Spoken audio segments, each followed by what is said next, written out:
how one side hustler bought herself a $5,000 a month income stream with no money down. What's up? Nick Loper here. Welcome to the Side Hustle Show, now a proud member of the Entrepreneur Podcast Network. It's the business podcast you can actually apply, and we've got hundreds of episodes on building time-leveraged income streams. But what if instead of building, you could insert yourself into an income stream that's already happening? It might not be that far-fetched, and it might not even cost a lot, as today's guest illustrates.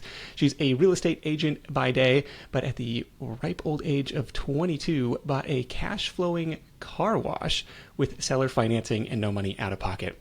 Today, that business generates thousands of dollars in profit per month for just a few hours of work every week. Hannah Ingram, welcome to the Side Hustle Show. Hey, thanks for having me. Happy to be here. You bet. Stick around in this one to learn how to go shopping for cash flow near you, what Hannah's done to improve the business after she took over, and how much work is actually required.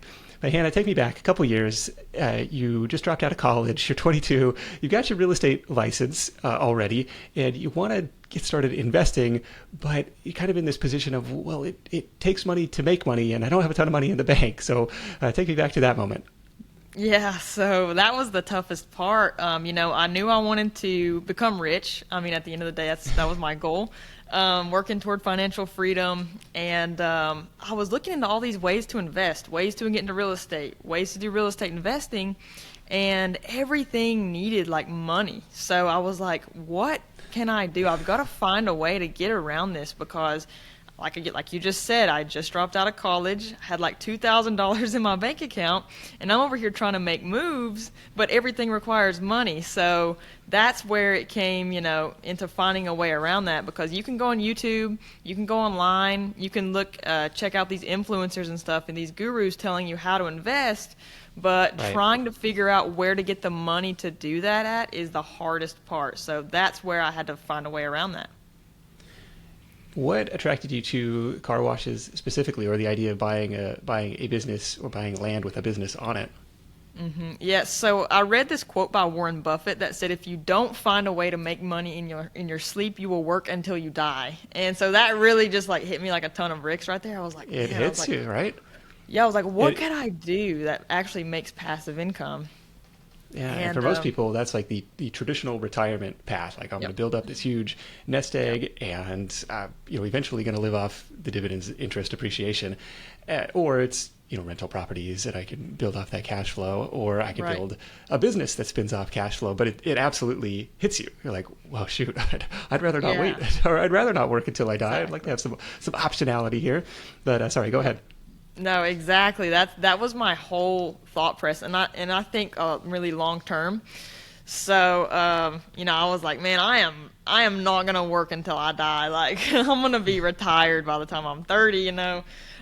So that's where I was like, okay. I sat down. I was like, what businesses are actually making money? If I'm at the gym, if I'm hanging out with friends, if I'm out selling real estate, showing a house or whatever. And that's when I was like, okay, car washes, laundromats, storage unit facilities. So like those were like the three that I really went hard and put a focus on trying to acquire. Where were you shopping? I was looking around like on loopnet.com, Crexy.com. I was doing driving for dollars, kind of like the whole wholesaling method, but with businesses, and just scouring the internet. Can I pause you? What do you mean by driving for dollars? So driving for dollars, I was like driving around looking for kind of like ran down businesses, and I would slide a note under the door, with my number on it, asking if the building is still there, but they're not. It doesn't appear that they're operational. Or it looks really ran down, because I'm trying to find a motivated seller. So I'm trying to find one that's ran down, that doesn't look like it's been in business, for a while or whatever. Okay. And so you come across, LoopNet is one that I've heard of. Crexy is new to me. Mm-hmm. And so I was just, looking around what might be available. Found a car wash for me, but they're asking $2.4 million in Seattle. I'm like, and it still looks kind of run down. It's like it's marked as like a development project or something. So right. Was it through one of those searches, or how'd you come across the property that you landed on? Yeah, so I've been searching for forever, and apparently this car wash had just hit the market. I didn't even know it was listed yet, and Oh, a okay. friend of mine told me about it because I had mentioned it to her, and Yeah. she told me, she was like, "Hey, this one's for sale." It was in my same town, so I just hadn't seen it yet, but it was like up for sale. I just had not actually laid eyes on it being listed yet. Okay, that's great. So what's your next step?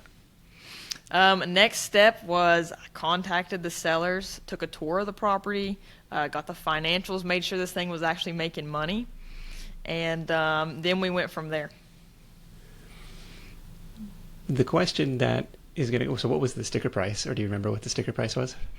Yeah, it was 150K, and I talked them down to 140, so Okay, got it for 140K. and that's based on a multiple of, their last 12 to 24 months of earnings. Yeah, I don't really know how they came up with the number, but that was just kind of what they threw out there. That's what they wanted. So, And it included the business and the land, or was it leased on top of the land? nope, land, building, business, equipment, everything. Wow. I got to move to Tennessee. That sounds way better Yes. than 2.4 million. Yeah, uh, for but the sure. question, so the owner is, they want out. They've listed it for sale. Yep. But then they're thinking, hey, I'm going to get this $150,000 payday, and so that's a big gap between expectation and like, well, hey, I've got $2,000 in my pocket. How am I going to buy this thing? So talk Exactly. to me about convincing this seller financing deal to say, hey, I'm going to take it over. I'll pay you every month out of the proceeds of the business. He's like, I don't know. That doesn't necessarily sound Yeah. that attractive if I got a cash offer on the table. Right, exactly. Yeah, so like I said, they wanted out of it. It was for sale. So they had a motive. They did not want it anymore. They got it passed down. So, they didn't want it to begin with, really, Yeah. from what I could tell. So the turnaround time with me doing the, creative financing method was, a no-brainer for them. I could take it off of their hands in 2 weeks. So they Wow. wanted out of that. And then, with me paying down on the loan, I cut down on the capital gains tax that they had to pay whenever we refied it. And as well as, like, they were still getting money every month, and I had already taken it off their hands. So they were very happy to let me go ahead and have it, so they didn't have to go through a 60-day, closing process with like a lender, underwriting, stuff like that. Yeah, I see a lot of similarities to what you call like real estate wholesaling, looking for these motivated sellers. Maybe it's a burnt out landlord. Yep. Cody Sanchez talks about, lots of reasons why business owners would sell a profitable business. Like, Yep. hey, it got handed down to them. I don't have any operational experience. Maybe I live, Exactly. 2 hours away. Like, I don't want to deal with this. Lots of, maybe I'm moving. Maybe just I'm done with it. I want to retire. Yep. And she Exactly. talks about like the transfer of wealth from the boomer generation to Gen Z, Gen Y, and just Yeah. lots of reasons why people would want to get out. That's what What? we're seeing a lot of, the boomer generation, like they're getting out of it. Kids don't want it, maybe, Yeah, they're moving away. So yeah, that's definitely a big factor. I was going to ask. Aside from reviewing the financials and doing a cursory inspection of the property, was there anything else that went into the due diligence phase? I definitely looked at location, but really for me, like the main thing was like looking at the finances and making sure this thing was actually profiting. Because Yeah, I would be very skeptical to buy a business that was losing money. And yeah, looking at the financials, I also looked at maybe potential to earn more. So, like for example, they were paying for a radio ad every month, like $200, I think it was 100, $200. I'd cut okay. that out. I could spend $20 on a Facebook ad and get better results than a radio ad. So just different things, analyzing the financials and making sure that I could come out with, profit every month. Yeah, and I like that task, and I'll ask some of your first moves after taking over, because I think that's an under maybe it's undervalued for somebody with a different skill set, or I could Yep. bring some fresh eyes, some fresh perspective in here, improve the digital presence, whatever it may be, Yep. improve some things operationally. Do you remember what it was earning on a monthly basis when you took over? It was anywhere from maybe 2 to 3 thousand, sometimes less. I think Okay. I saw in there. It was definitely in need of some, sprucing up and stuff. A little bit of a little bit of love, a little bit of a new energy, new Yeah. life breathed into it. Yeah. What were the, when I'm thinking of like, okay, I'm signing myself up for, no money out of pocket, but still I'm on the hook now for this 140 grand. I got to figure out how to go and do that. Like, what if the market tanks? Like, hey, it's a car wash. It's got to be, relatively, not necessarily recession proof, but like relatively consistent. I imagine there's some seasonality to it. But what kind of risks did you foresee or project out into the future? Like, oh gosh, what if, I don't know, like what would happen? Worst case scenario type of stuff. Yeah, it was definitely, of course, in the back of my mind. I try to think positive, but of course, there's always that factor. So like I actually had some land with the car wash, so I thought, worst case scenario, I'm going to put storage units on that land. I could just, if a big car wash came in and took all my business, I could just convert it into storage units, or maybe sell it to like an automotive shop and they can use the bays. Like, I was just thinking of all these different, backup plans, but that's part of me doing my due diligence and having confidence in the business before I even buy it. Yeah. But I definitely thought about the plan B there. What would I do if this happened or that happened? Yeah, as I'm looking around, and maybe as you were looking at the storage facilities, the laundromats, the car washes, like anything that you're looking for, if you're on LoopNet or if you're in conversations with these sellers, if you end up striking up a conversation, like either red flags or go signals. Yeah, so, when I'm helping my students, so many of the times they're like, hey, this guy wants to sell, but he doesn't want to show me the financials. And I'm Yeah, like, oh my gosh, like, how can you even make a solid business decision if, they're not going to send you the financials? So that's already a red flag. I don't want to do business with anybody like that. I would walk. Um, but like, and then I also like to know, like, how they've taken care of the equipment. Like, are they doing preventative maintenance? Is this place going to blow up next month because you've not oiled the cat pumps in 12 years or whatever? So, just getting a feel of how they've taken care of, the equipment and stuff like that. And even if they haven't, I could still strike up a deal, but, not sending financials, that is a huge red flag, like right up front. And that's when you don't even have to waste your time anymore. You can just walk, because no way would I buy a business I couldn't see the financials on. yeah, and you could see the business owner. Well, it really makes this much, but for tax purposes, this is how this Yeah. cash business. You're like, well, that's great, but I can't go to the bank on that. So, Exactly. And that's where, you can be like, hey, I'll sign an NDA, like a non-disclosure agreement, so that that your information, like, I'm not going to go out there and post it. I'm not going to go out there and talk about it. So your yeah, financials are safe with me. Let me sign an NDA for you. yeah, and you're like, what am I gonna? I'm not gonna go and build a brand new car wash across the street to compete with you from Right. scratch. Like, let's be realistic here. Okay. Exactly. Okay, so the seller agrees. Hey, and how long was it listed? Like, it must not have been listed very long before he agrees to this, or they agree to this seller financing deal. Yeah, it actually wasn't. Like, I think it had maybe been on the market 2 days. I didn't even know Oh, about it. geez. And Okay. usually, the longer it sits on the market, the more motivated sellers usually are to sell. So Yeah. they were very motivated. That's why I tell people, like, you got to find a motivated seller, find someone with a motive to sell. So Yeah.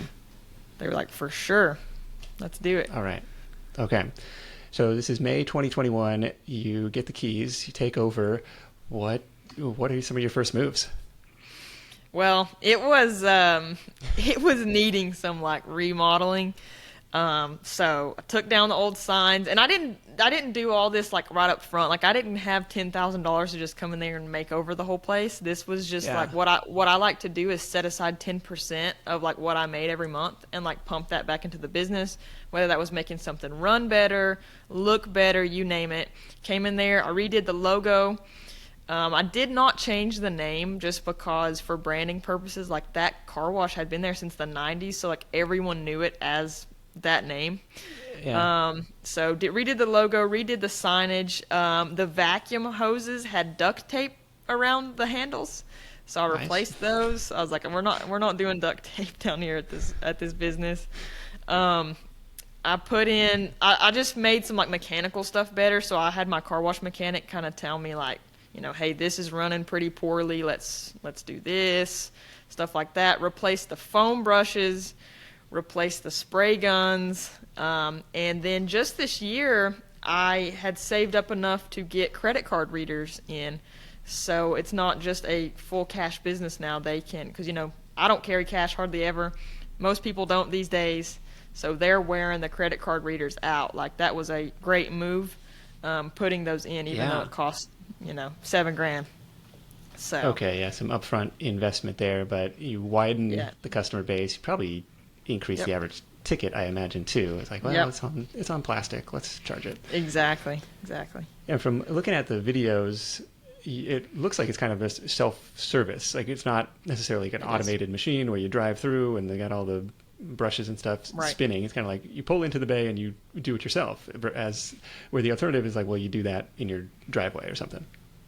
Yeah, exactly. And I also have vending machines down there with, like, for convenience, different products in there. Some of those vending machines weren't even working when I bought it. I had to fix them. So now all 6 vending machines down there work. So that was another thing. Yeah, it sounds like a very much a fixer-upper type of project where it's like, hey, even in this rundown state, in this state of semi-neglect, it's still profitable.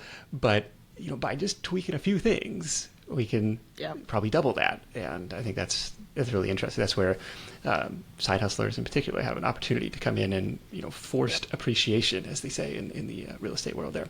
Anything on the marketing front? You mentioned shifting from the radio ads to Facebook ads. Anything else on the marketing side of things? Yeah, so this business wasn't even on Google. Didn't even have a Google page. So I added it to Google, and then got the reviews up. I would ask people that were down there and be like, "Hey, please go leave me an honest review." And another thing too is first impression. Sorry to interrupt. This was just, as you're out doing your daily maintenance, hey, you just talk to the people who happen to be there. Hey, would you mind dropping in a review on Google? Like, here's, let me text you a link or something. Yeah, here's an air freshener. Please Google my business and drop me a review. You know what I mean? Okay. So, and then also too, once you get the customer there, first impressions, everything. So I would keep the car wash as spotless as I could, keep the trash taken out, because when the owners owned it before me, the trash was always piling up, trash all over the parking lot, looked bad. So, keeping bays hosed down and keeping stuff, working, making sure you're testing stuff to make sure that when the customer first visits your business and they put their money in, that the hose isn't busted and it's going to squirt soap everywhere and they can't even use it. So, first impression's big too, but, getting them there, I got on Google, got on Facebook, got on Instagram, posted regularly, would ask people, share this post. I've done giveaways. I would spend maybe $25-50 here and there on an ad, just targeted within a 10-mile radius of my car wash. And just getting in front of more people's faces. What were you giving away? I just gave away a gift card or something like that. And I think first place won a gift card, second place won a free car wash, third place won a free car wash or something like that. So, okay. But getting on Google has been great. I've had a lot of people there from out of state, because I live, my car wash is about 5-6 minute drive from the interstate. So if they're specifically searching for that, now I show up. Whereas before they didn't even know it was there. Because you gotta drive about 5 minutes away. I've had people from Canada stop by my car wash just to get the salt off. I'll see the license plate says Ontario, and I'll go over there and just strike up a conversation, and they found it from Google, or else no one from Canada is going to even know it's there. So very important. Yeah, if you're not looking for it, you're never going to just happen upon it. That's really interesting. And are there, I don't know, give me a sense of the size of the town. Are there multiple competitors operating similar businesses, or are you kind of a market of one here? Yeah, no, there's one literally 2 minutes down the street from me. If I stood on the roof of my car wash, I could probably see his car wash. But I live kind of in a smaller town. There are like mine and his, and then the next closest car wash is probably like a 12-15 minute drive. Okay. So On the Facebook ads, do you remember what the messaging was? I like this, the ability to target people within a super tight geographical area. Do you remember what the messaging was there? it was just something, pretty much just brand awareness, just maybe like a picture of the car wash from like a drone perspective that looked real nice with the name and the Okay. address. And then I went hard whenever I got credit card readers. That's where like I have a continuous ad running because the guy down the street from me, he doesn't have card readers. Okay. Now you can differentiate. So Yeah. so now that I do, I'm trying to let everyone know, like, hey, if you use his car wash, but you ever find yourself with no cash, I got credit card readers. Come on down. So, now I do have something that sets me apart. Come on down. Yeah, that's Come on down. one of the maybe perceived risks is it's somewhat Yeah. a commodity where, especially if it's self-service, where it's like, I need to get this done. I'm going to be doing it myself. It doesn't really matter where I go. So any level of, branding and first impressions and loyalty that you can instill and say, okay, now hopefully hook a customer for life and they keep coming back here versus, having to keep conquesting new people one-on-one. So I like this call on first impressions. And actually the car wash near me are like the kind of like mini local chain. It's called Brown Bear. What they do is they sell I think $25 a month membership, like unlimited washes for $25 a month. And I was like, man, it was one of these examples where like everything must be a subscription now. And it's like, I never thought about this. It's like, I guess that kind of makes sense. Like it's going to keep getting dirty. So it makes sense. Yep. I don't know. You ever experimented with something like that? I've thought about it. I've not really looked at. Is that an automatic that's doing that? Is it like an so automatic it's kind of like wash? you put it in neutral and drive through the thing. Yeah. See, I could see it from like an automatic. I don't know how I would set it up yet. I'd have to like really think about it and look into it from like a self-serve standpoint. Like the unlimited washing with the self-serve. So not sure how I'd structure it, but I've definitely thought about it, and I'm gonna keep looking into it. Yeah, I'm trying to think of what else, like maybe any commercial fleets nearby. I think they probably have their own on-hand staff to deal with that, because it was like I was in the car business, and they'd have an on-site detail guy who would be in charge of washing the used cars as they come through. But Yeah. yeah. All right. Sure. So you're doing real estate by day, and this is, maybe I wouldn't call it totally passive, but definitely time leveraged in that you don't have to be there for it to operate. But there are some daily maintenance tasks required, taking out the trash, cleaning out these bays. Do you have a sense of, how that fits into your daily schedule? Yeah, just really when I get the time to go down there, that's when I go down there, whether that's in the morning, at night, middle of the day, really doesn't matter. And, I'm usually there no more than 20-30 minutes a day. If it's extra dirty, maybe 45 minutes. And then some days when it rains, I'm there for 5-10 minutes, because no one's been there. I'm just in and out. So yeah, it's just whenever it's very convenient for me whenever I can get out there, and I know that I'm not going to be there, past 30 minutes. Yeah. So you're stopping by, you're making sure, I guess, to clean out the money machine or take out the cash that's there. That I imagine is a vandalism or theft risk to leave for any length of time. Yes. And just kind of this daily maintenance stuff. Yeah, cleaning up. Yeah, that's the interesting part, because the detractors say, well, you didn't buy a business, you bought yourself a job.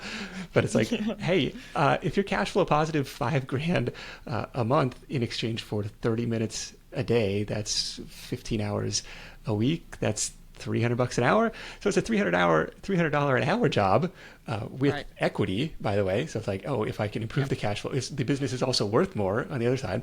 So that's exactly. It was a pretty good job to go out and acquire for yourself. Exactly. Now, is that? I think people will ask about the, cash flow versus the expenses versus the debt service. Are you comfortable giving me a breakdown of, top line revenue is $10,000 and the debt service, what that looks like? Like I had a real estate balloon, with the contract for deed, and then the bank treats it as a refi. So refied it last November into my LLC. So like, didn't even have an LLC. But whenever I refinanced it into the LLC's name. So what I did was I actually rolled the credit card readers into the loan. So the loan went from 140. I think I did like $10,000. I rolled it in. It went to like 150-ish.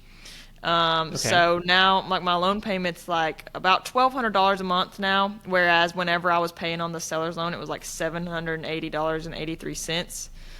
Plus the interest to them, it really comes out to be about the same for me now. Now, of course, Okay. interest rates have gone up. And so that allowed you to cash out the original seller. So you took out your own financing. Yeah, exactly. With the Okay. real estate balloon. Okay. Yeah, and so now the loan how does payment's how does the balloon work? Yeah, so it's kind of complicated, like to explain it, but like in a nutshell, you can have a contract for deed. You can do a 2-year balloon, 3, 4, 5-year balloon. I did a 2-year balloon. So what I put in the contract is I wanted to refi it after 2 years because usually most of the time lenders want to see at least 2 years of income to use that toward a loan. Okay. So after 2 years, then that's when you're like, okay, we're going to refinance this into either your personal name or the name of your LLC. And then once that's in your name, that's when you can it's the property's actually in your name, deed has your name on it, and you can actually borrow against it, cash out the equity, borrow against it if that's what you want to do, and like it's yours to do whatever you want with. And that balloon was on the original seller financing. Yeah, Contract? 2-year balloon. 2-year balloon, yeah. Okay. Gotcha. So it's like, okay, I got 2 years to figure this out, to figure out how to get a bank to give me some money for this. Okay. Yep, exactly. And you don't ever have to do a balloon if you don't want. Like, I mean, if you find someone who's going to sell or finance it to you for forever, until it's paid off, you can, but it's more attractive, the smaller amount of time you can do for a balloon, the more attractive, Totally. Yeah. It's like, yeah, how do I get the cash out of this thing as quickly as possible? Exactly. I was going to ask, because of the, it's not a ton of time, but still half an hour a day. Mm-hmm. What happens if you're traveling, if you want to get out of town, if you're sick, something like, and it starts to, pile up, or the deferred maintenance starts, I don't know, it's not a ton of time, but still that daily thing where I got to show up. Yep. Yeah, so very easy to find someone to manage. Like if you're someone and you're like, man, I don't even have 30 minutes a day to go to the property. Like I'm tied up, kids and stuff, work and stuff like that. Very easy to find someone to do it. So if I'm out of town, if I'm sick or whatever, I'll just pay a friend to go down there. And that's the thing too, like you can easily find someone, maybe like posting an ad in like a community group on Facebook, on Indeed, because these tasks are just so simple, anyone can do it. It's just taking out trash, filling the change machine back up, hanging the vacuum hoses back up. If there's mulch or dirt in a bay, spray it down. So very, very easy to find someone out there because it doesn't really require a skill set to take care of a car wash. Gotcha. You tack it on to other part-time work that you're doing, or say, hey, I'll give you $20 a day to go do this. And Yep. Okay. All right. That makes sense. What has surprised you the most over the last couple of years?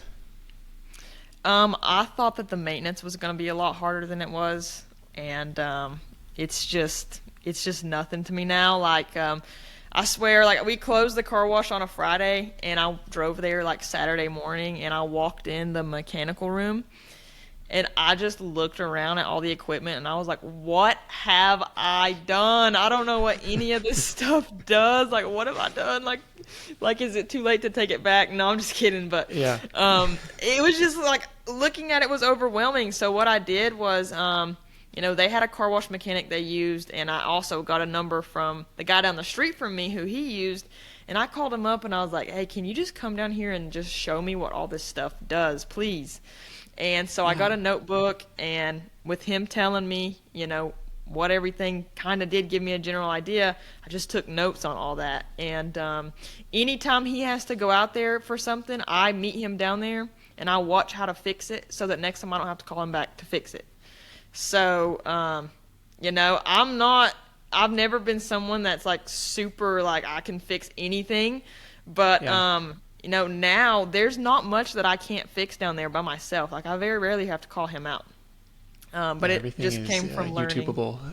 Yeah, YouTube, you know, asking him, meeting him there, and no, very rarely do I have to call him out anymore.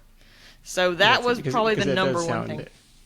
yeah, that does Yeah, sound intimidating. It's the same thing with yeah, like, oh, real estate is passive, but houses don't yeah. magically maintain themselves either. So it's like No. there's going to be some level of maintenance and upkeep required Yep, there. And for after sure. you do it's intimidating from the outside looking in. But Hmm. then once you do it, once you learn a few things, skills, you make a few local connections, people that you trust. Okay, Yep. it becomes just a part of doing business. It's It's the fun. same thing with same thing with running Yeah, websites in my case, where 15 years ago, oh no, this thing broke and the yeah, HTML like, okay, well that's just okay now through years of repetition and practice. Okay, yeah. that's not that big a deal. Exactly, You exactly. mentioned doing, potentially adding storage units, potentially adding vending. Like, okay, what does the future hold? Are you focused on expanding the car wash empire? What are your Hmm. next moves? Yes, so you know, I have land with it, so definitely it's a process right now. Like I didn't think it was going to be this long or hard to get storage units put on it, but I'm trying to actually build some, which is a totally different beast than just buying something like, you know, like what we're talking about. I've helped one of my coworkers buy his first car wash, so he's got it now. He's a good friend of mine. And I'm really into helping other people get their business the same way I did now. I'm so passionate about it. That's really the number one thing I'm focused on. Cause like when I first started this, it was kind of like, okay, I'm gonna go out here and I'm gonna buy like 12 car washes, and you know, doing this, and then it kind of turned in. I blew up on TikTok, you know, posting videos on there. People wanted more and more and more, and Yeah. then it just was like an accident. Like I just started mentoring people, and now it's turned into not me trying to get more businesses. It's like I'm putting all my energy and effort into helping other people get their business now. So, which is even more rewarding, honestly. And that's what I truly, truly love to do. I'm so passionate about.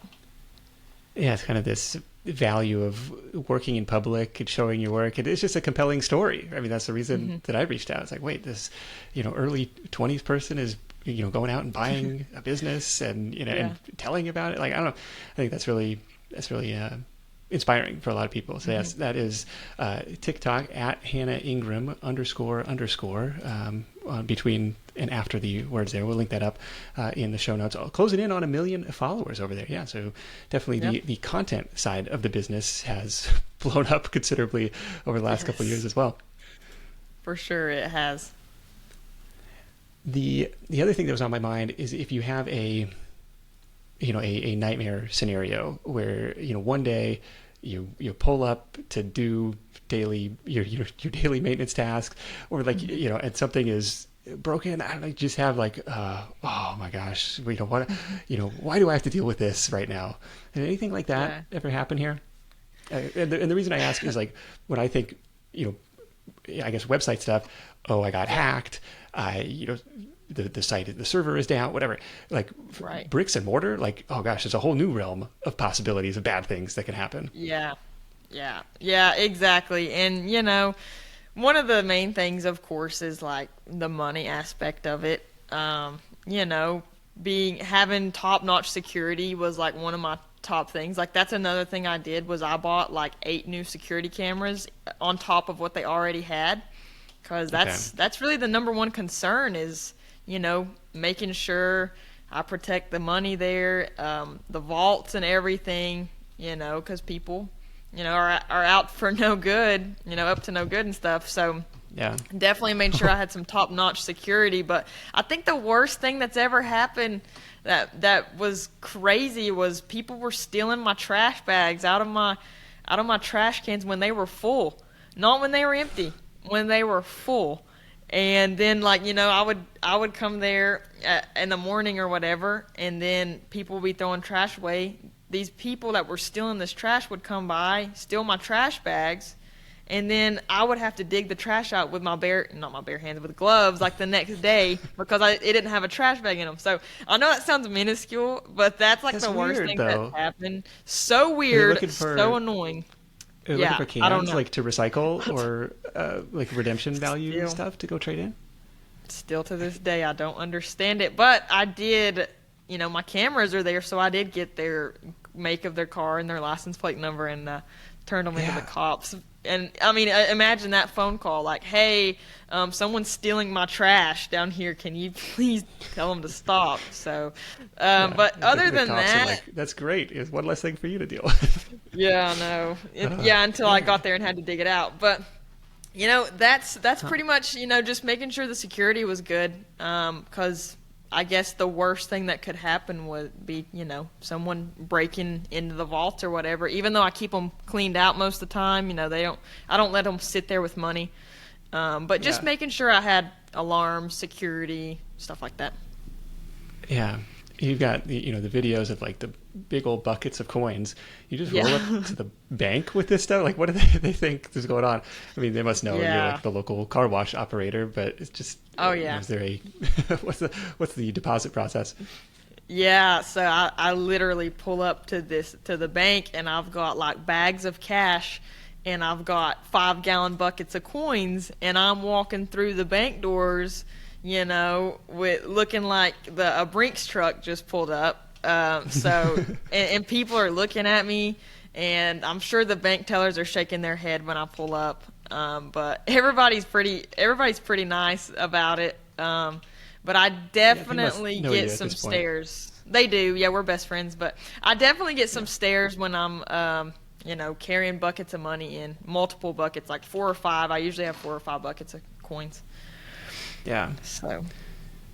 All right. Well, Hannah, this has been awesome. You've got me inspired to go look for some motivated sellers and see what are these time leveraged businesses that I might be able to go and acquire, insert myself into, stand in front of this cash flow that's already happening versus trying to build something completely from scratch. Definitely an inspiring and creative way to go about it. So again, find Hannah Ingram on TikTok. That's probably the best place to do there. In her bio, she's got a link to a free training for more info on this type of time leveraged business, this type of really creative acquisition process, how to go shopping for cash flow in your hometown.